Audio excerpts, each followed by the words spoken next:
horse. Spirit And horse, a picture indigenous of Keith breed. came up and I'm like, ooh, he's so cute. Ojibwe. So I kind of checked him out a little bit and I'm like, oh wow, I have never ever heard of this, so I kind of wanted to look into it some more. And then I found out it was an indigenous breed and that they were on the critically endangered list. And I, near and dear to my heart, I wanted to help that out. So we decided, let's go pick these two ponies up. Hi! We went and picked them up, and we got them from just down in Piapot by Regina. So they were actually wild. They ran free. We ended up picking them up, and so we've only had them for 2 months, and they are doing amazing. Characteristic-wise, they're very docile. They're like a big lab puppy in like a horse form almost. So back in the early 1900s, they're from Treaty 3, so Ontario, very rocky out there. And so their hooves are they're very sure-footed horses, and their hooves are incredibly hard. When we got them, their feet weren't that great. So when we had the farrier come out, he started to look at trimming the horse's feet, and he picked them up and he's like, my gosh, like why? I like my nippers, I don't know if they're dull or what's going on. So he pulled out the torch, even the hot torch, to just heat them up, and still, like, he was amazed. He's been trimming hooves for 40 years, and he has never accounted into like how hard these horses' feet were. So they've got very hard feet. They're very, so Chief has probably the closest to your primitive markings. He's got the zebra stripes on his legs, or the tiger stripes, I should say. They have the dorsal stripe on their back.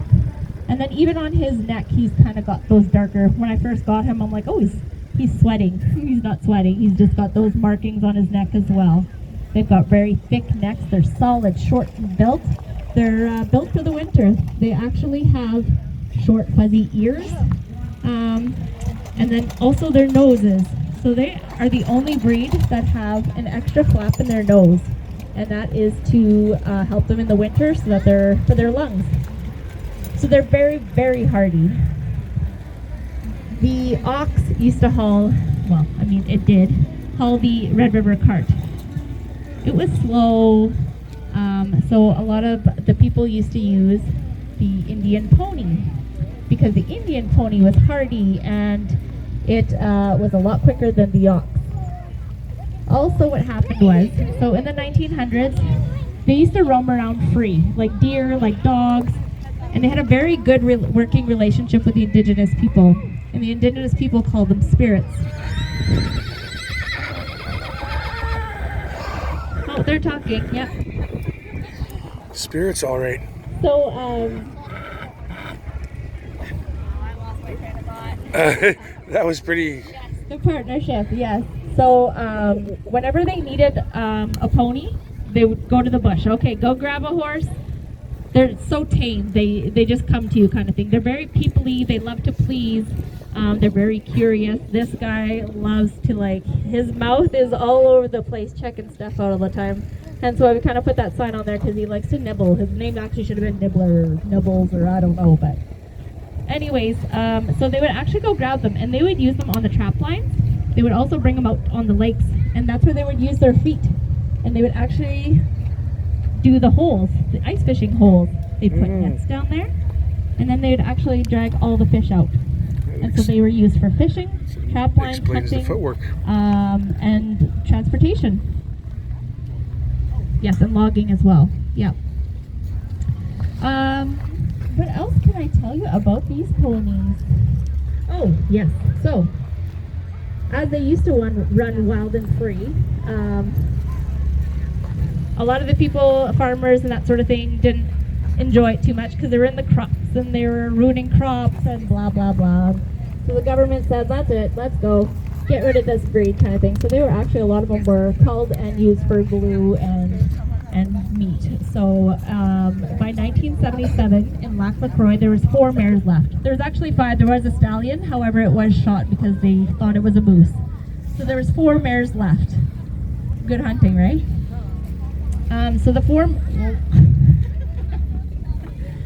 4 mares that were left, there's a gentleman by the name of Fred Isham from Lac La Croix Indian Reserve.